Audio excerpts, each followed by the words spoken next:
So one of the main challenges I've probably had has been the lack of what I feel like is control over some of the parameters in the barn. It probably was more of an issue of just learning to trust the system, that it was doing the right thing for the birds.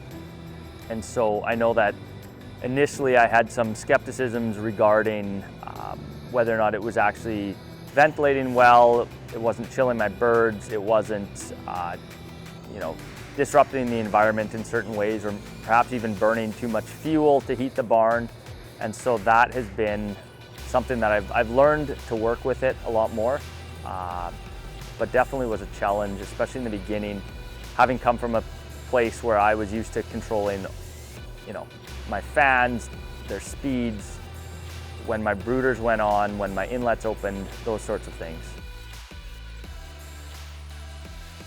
One of the main benefits of AgriMesh that I've found is that it balances out the barn environment really well.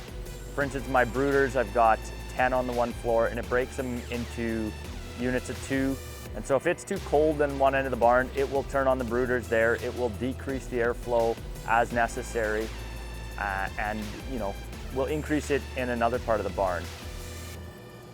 The other thing is the metrics it provides. So every day I get a report on everything from where my cold spots were in the barn, where it was too hot, how often my brooders ran.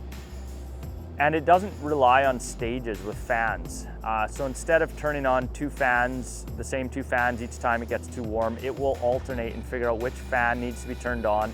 It will change the speed of that fan as necessary, and it'll work together with all the other factors in the barn. So your inlets and your heat will work in tandem with that, and not in isolation.